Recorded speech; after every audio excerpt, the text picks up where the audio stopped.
राज्य शिक्षा शोध एवं प्रशिक्षण परिषद बिहार पटना में आपका स्वागत है। हम लोग स्टूडेंट अर्थमेटिक प्रोग्रेशन समानांतर श्रेणी का स्टडी कर रहे हैं। उसमें पिछले क्लास में हम लोग प्रॉपर्टीज मीन्स एपी के प्रॉपर्टीज या आप ऐसे कह लें अर्थमेटिक प्रोग्रेशन के गुण धर्म से रिलेटेड प्रश्न को देखे थे। इसमें एक बात और भी महत्वपूर्ण है, इसे हम नोट करके लिखते हैं। टॉपिक मेरा एपी है।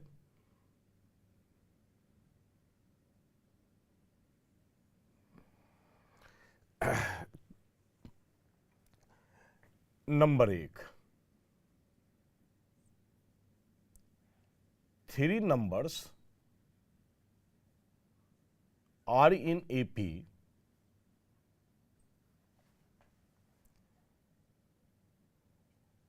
whose sum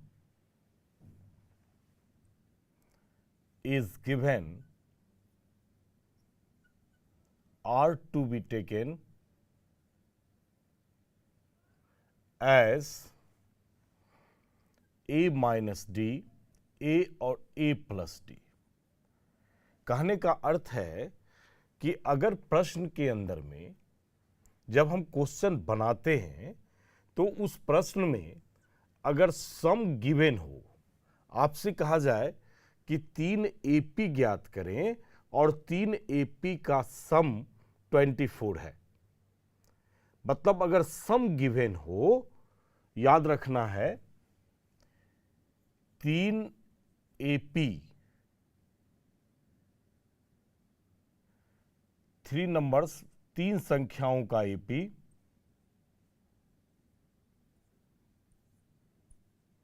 या पदों लिख दीजिए, पदों का एपी का योगफल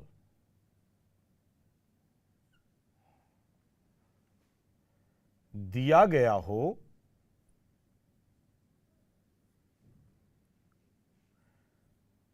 तब 3 एपी को A माइनस डी, A और A प्लस डी मानने का काम करेंगे।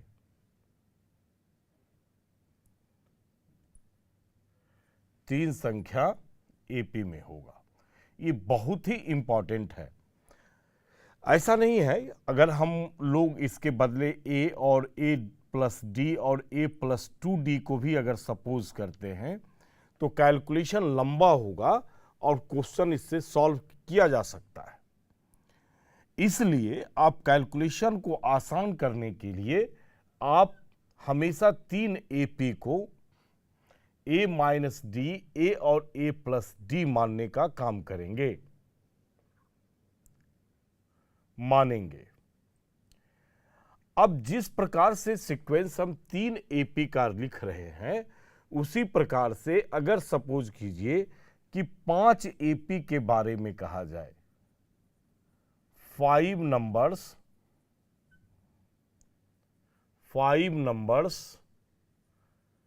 are in AP whose sum is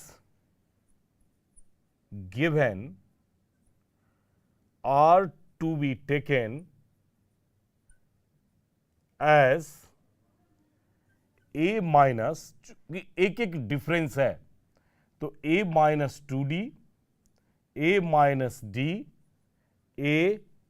A plus D और A प्लस 2D मानने का काम करेंगे। ये 5 एपी मेरा हो गया, 1 2 3 4 5। और अगर जब भी आप इस प्रकार से कैलकुलेशन में मानने का काम करेंगे, क्योंकि ध्यान देंगे कि सम गिवन है, क्या गिवन है? सम गिवन है, माने एपी का योग गिवन है। जैसे ही एपी का योग गिवन है तो अगर आप इसे प्लस करेंगे तो ये डी वाला सभी टर्म जो है कैंसिल हो जाएगा और ए का वैल्यू आपको फाइंड हो जाएगा। मतलब क्वेश्चन में एक वेरिएबल में यह चेंज कर जाएगा तो क्वेश्चन आपका आसान हो जाएगा। तो जिस प्रकार से 3 नंबर्स को आपने माना 5 नंबर्स को माना, उसी प्रकार से हम 7 नंबर्स को भी ले सकते हैं। 7 numbers are in AP whose sum is given are to be taken as a minus 3d, a minus 2d, a minus d, a plus d और a plus 2d और a plus 3d।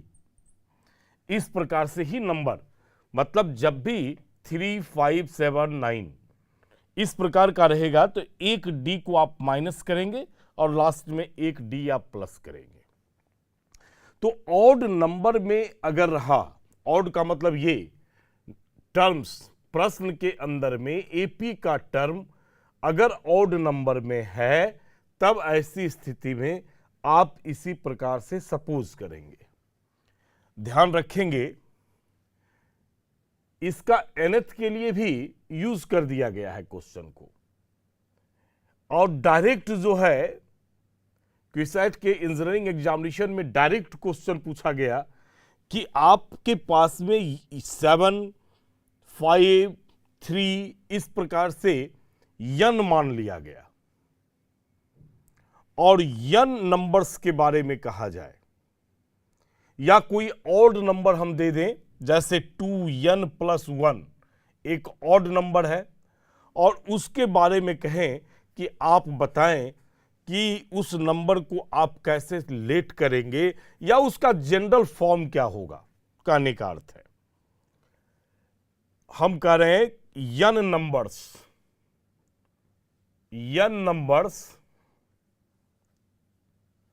are in AP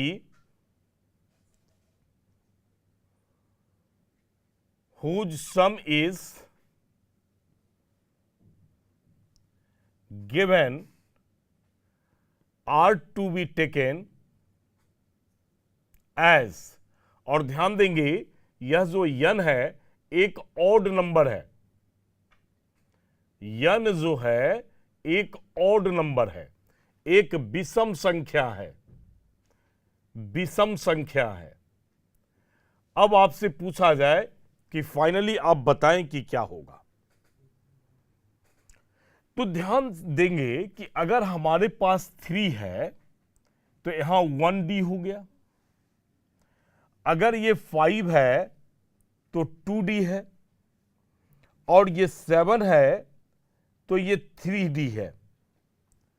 तो एक relation stable करने का काम हम लोग करेंगे, एक रिलेशन स्टेबल करेंगे। 3 में आप 1 लिखे हैं,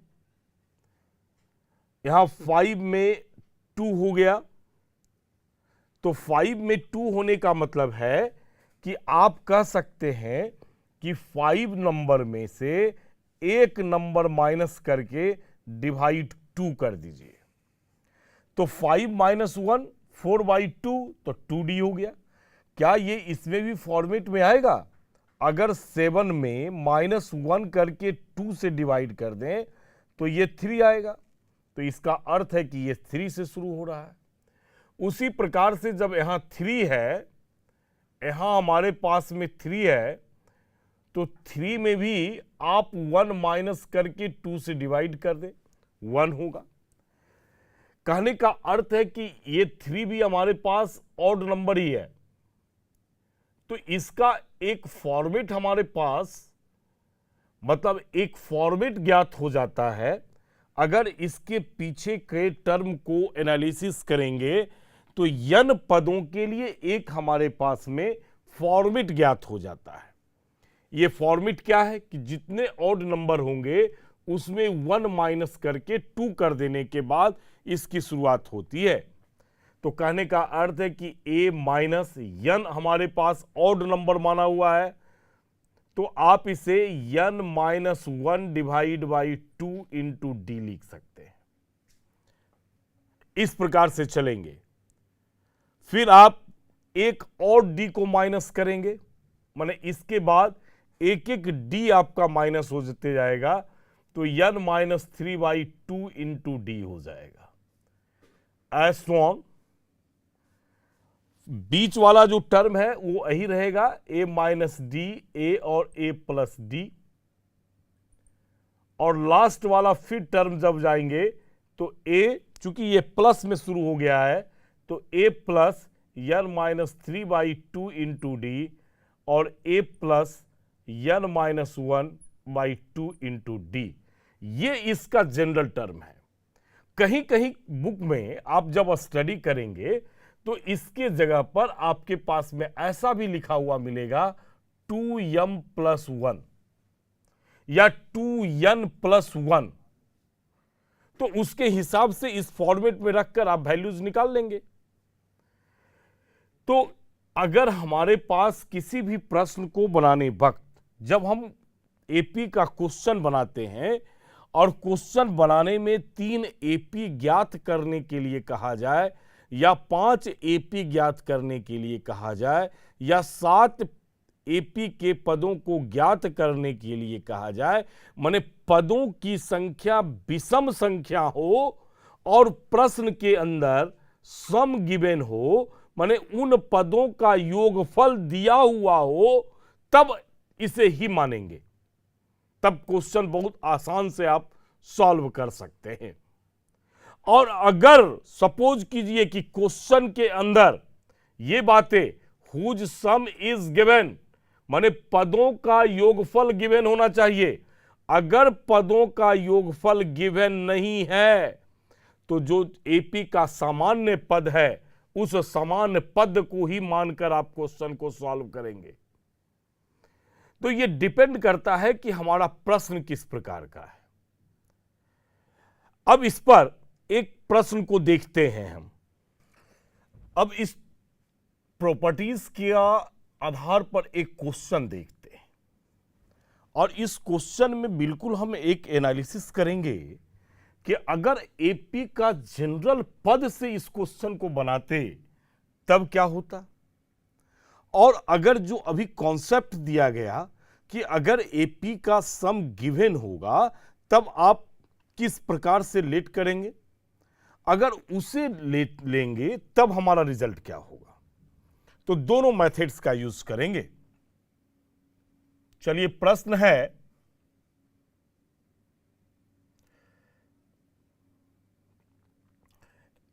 तीन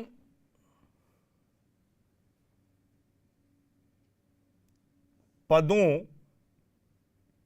या एपी के 3 पदों को ज्ञात करें यदि तीनों पदों का योगफल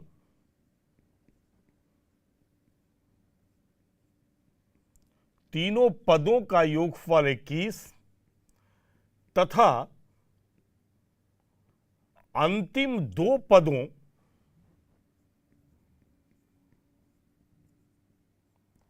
का गुणनफल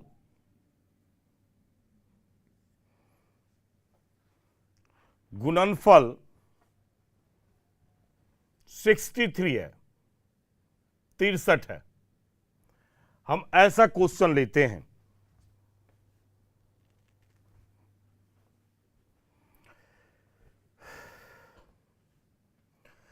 अब हम आपको बताएं कि यहां क्वेश्चन में कहता है एपी के 3 पदों को ज्ञात करें यदि 3 पदों का योग दिया हुआ है।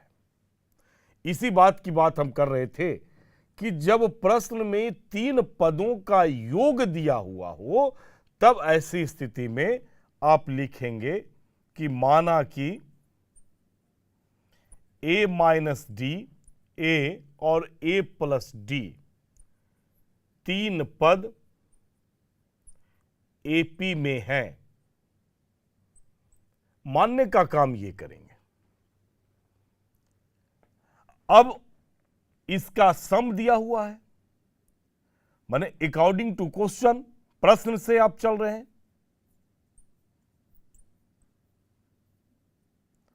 ए माइनस डी प्लस ए और plus a plus d equals to 21।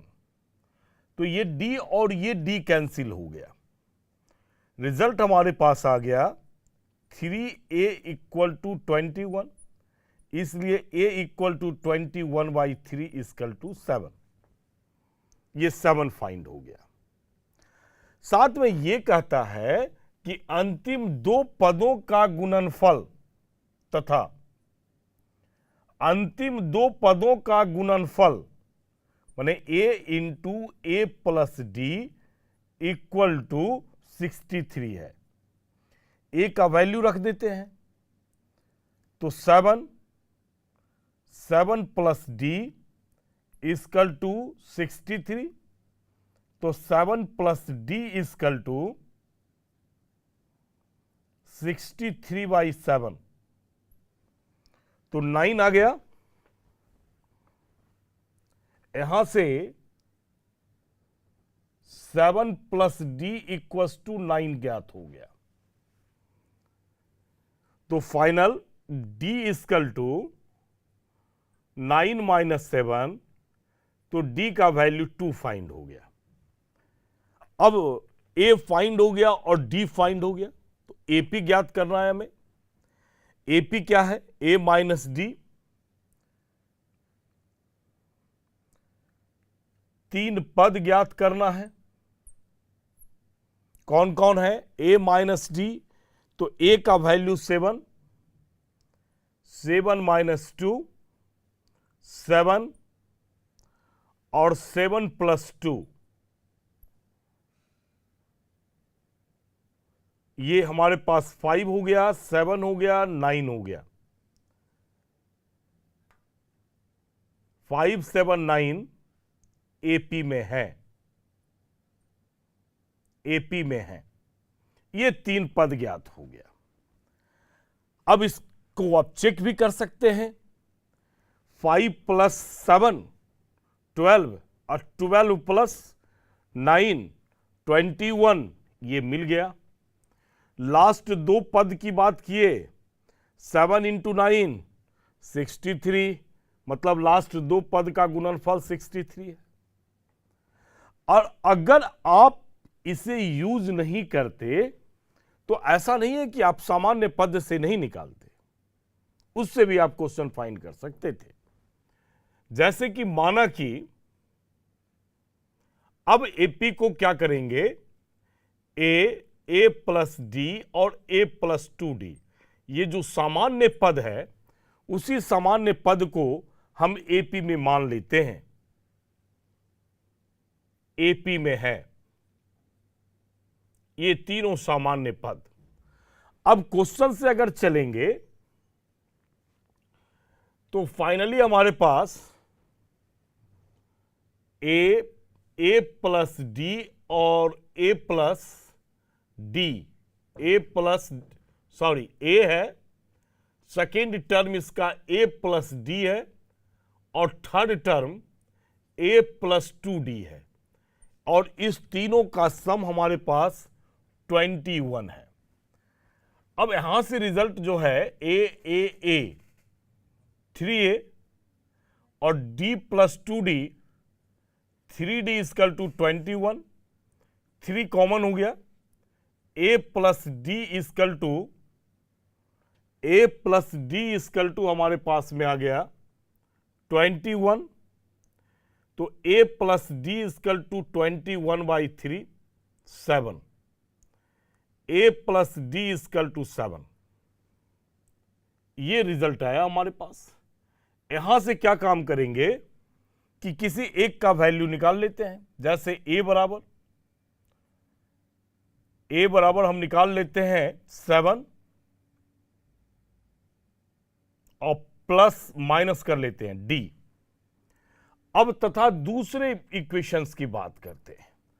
अंतिम दो पदों का गुणनफल 63 है, तो अंतिम दो पद इसके बारे में कहा जा रहा है, a plus d into a plus 2d equals to 63।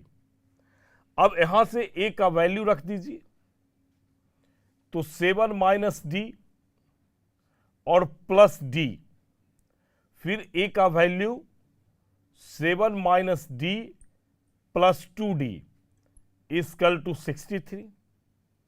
ये डी कैंसिल, 7 को आरएचएस में हम भेजते हैं, तो यहां से आ गया 7 प्लस डी इक्वल टू 63/7। ये 9 आ गया, तो d इक्वल टू 9 माइनस 7 बराबर 2। अब हमारे पास में d का तो वैल्यू आ गया, तो a भी फाइंड कर लीजिए। a equal to 7 minus 2 equal to 5। अब आप इस सीक्वेंस में रखेंगे, पहले तो a है, a का मतलब 5 हो गया, उसके बाद a प्लस डी है, तो a का वैल्यू 5 प्लस 2, फिर a प्लस 2d है, तो a इक्वल्स टू 5, अब plus 2 into 2 that is 5, 7, 9 are in AP, are in AP. कहने का अर्थ है स्टूडेंट कि हम किसी भी मेथड का प्रयोग करें,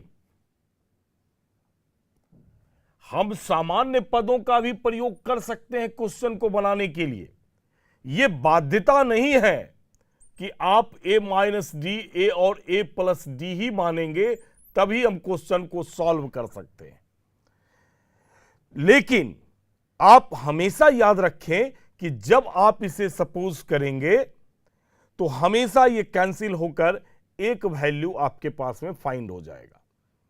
मतलब ये क्वेश्चन 2 वेरिएबल, चूंकि सम गिवन है और जब भी इसे मानेंगे तो सम गिवन है, तो इसका जब सम फाइंड करेंगे तो फाइनली क्या होगा, ये कैंसिल आउट हो जाएगा और ये सर्वदा क्वेश्चन एक वेरिएबल में चेंज कर जाएगा। और जब ये एक वेरिएबल में चेंज हो जाएगा तब ऐसी स्थिति में आपका जो प्रश्न बनाएंगे वह प्रश्न आसानी से अब कम समय में आप इसे निकाल सकते हैं। अभी जो हम लोग देखे, इसका कह लें कि प्रॉपर्टीज भी आप इसे बहुत सारे राइटरों ने अपने प्रॉपर्टीज में भी लिखा है और बहुत सारे राइटरों ने इसे एक्स्ट्रा पॉइंट देकर भी लिखे हैं कि 3, 5, 7, 9, 11 इस प्रकार का अगर एपी का पद है और प्रश्न गिवन है, तो क्या प्रश्न में योगफल गिवन है, तब ऐसी स्थिति में आप क्या मानेंगे जिससे आप क्वेश्चन आसानी से सॉल्व कर सकते हैं। अब दूसरे साइड में देखेंगे कि 3 का तो हमने देखा, 3 पदों के बारे में हमने स्टडी किया। अगर वो पदों की संख्या 4 हो, 6 हो, 8 हो, तब हमें क्या मानना चाहिए और क्या मानने से प्रश्न मेरा आसानी से सॉल्व हो जाएगा। Number 2, 4 numbers are in AP whose sum is given are to be taken as a minus 3d, a minus d, a plus d और a प्लस 3d। मीन्स कहने का अर्थ है कि हम यहां 2 d के डिफरेंस से आगे की ओर बढ़ेंगे। बैलेंस्ड होना चाहिए। a माइनस 3d लास्ट है, फर्स्ट है, तो लास्ट प्लस में a माइनस डी और a प्लस डी। क्योंकि सम गिवन है तो हम इसे जब जोड़ेंगे तो इसका d वाला जो सभी टर्म है वो कैंसिल हो जाना चाहिए और a का वैल्यू फाइंड हो जाना चाहिए।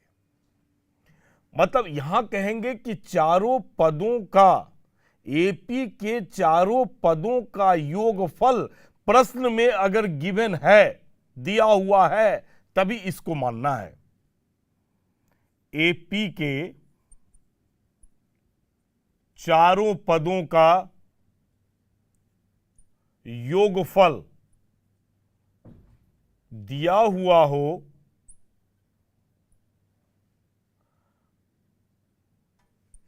तब 4 पद a-3d, a-d, a+d और a+3d मानेंगे। ऐसा लिख देते हैं। चलिए, अब इसमें से 4 के बाद आपसे 6 कहा जाएगा, तो 2-2 डी के डिफरेंस पर है। नंबर 1 कर लीजिए। नंबर 2 हम 6 कह दें। 6 नंबर्स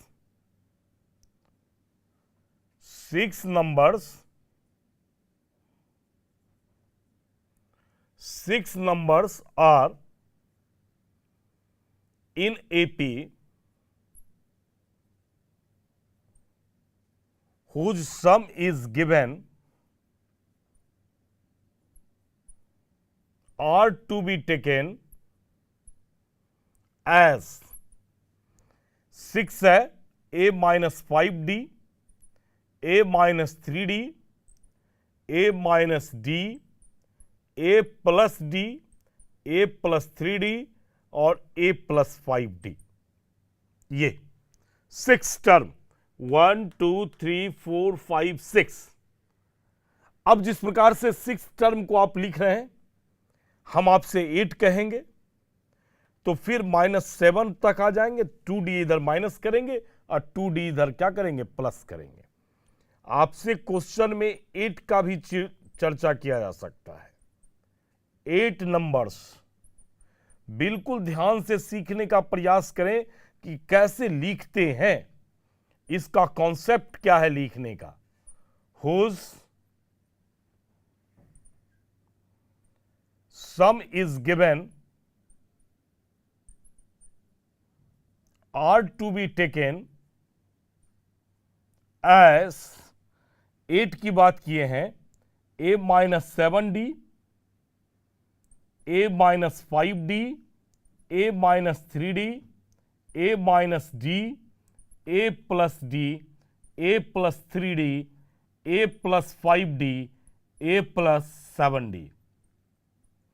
इस प्रकार से आप लिख सकते हैं। अब इसी को हम अगर आपसे कहें कि नहीं आप इसे जनरल टर्म में लिखें, यन के लिए लिखें, हम इसे 2m के रूप में भी लिख सकते हैं, लेकिन वो लिखना आसान होगा, इसलिए हम कह रहे हैं कि नहीं आप यन के पदों में आप इसे व्यक्त करें। आपसे कहा जा सकता है कि नहीं आप इसे आर के पदों में व्यक्त करें, आपसे कहा जा सकता है कि p+q के पदों में भी व्यक्त करें। हमारे पास जनरल टर्म बनाना है, हम किसी भी पद में आपको व्यक्त करने के लिए कह सकते हैं। अब मान लेंगे कि यन हमारे पास इवन नंबर है, यन है एक इवन नंबर है और ये इवन नंबर आपके पास में एपी में है, are in AP, whose sum is given are to be taken as। Finally क्या होगा देखेंगे। अब पीछे वाले से एनालिसिस करेंगे। अगर यहां 4 है तो यहां देखिए 3 से शुरू हुआ -3d। अगर ये 6 है तो यहां देखेंगे हम लोग 6 के जगह पर यहां एनालिसिस करेंगे -5d है, मतलब 1 कम है। यहां 8 है, यहां देखिए -7d है। तो जब 4 टर्म लिख रहे थे तो -3d से शुरू हुआ, जब 5 टर्म में आए तब ये -5d से शुरू हुआ और 8 आए तो -7d से शुरू हुआ। इसका अर्थ है कि 1 कम करेंगे। तो यहां यन है तो a माइनस क्या होगा, यन -1 इंटू डी। फिर देखेंगे यहां 2 का डिफरेंस है, -7d, -5d। तो आप -5d इसका मतलब 2D को ऐड कर रहे हैं यहां, है ना। 3D, यहां माइनस नहीं समझ में आए तो आप बिल्कुल एपी का प्रयोग करें कि a माइनस 5D है सेकेंड टर्म, और ये फर्स्ट टर्म हमारे पास a माइनस 7D है, माइनस कर दीजिए तो माइनस और प्लस, इसका मतलब ये हमारे पास फाइनल आ गया 2D, माने 2D ऐड कर रहे हैं तो ये टर्म आया। 2D ऐड करेंगे तो a माइनस 3D आएगा, 2D ऐड करेंगे तो आपके a माइनस D आएगा, फिर 2D ऐड करेंगे तो a प्लस D आएगा, फिर 2D ऐड करेंगे तो हमारे पास में इस प्रकार से डाटा बढ़ते चला जाएगा। तो हमें इस टर्म में अगर 2D ऐड करेंगे तब क्या होगा, चलिए देखते हैं। a minus D into D plus 2D, इसका नेक्स्ट टर्म होगा, क्या आ गया हमारे पास, a minus n into d, और माइनस माइनस प्लस हो गया d अब प्लस 2D, तो a माइनस n d और प्लस 3D। चलिए तो माइनस d को कॉमन ले लेते हैं तो n माइनस 3 इंटू डी हो गया, तो इसका next term a minus n minus 3 into d आ गया।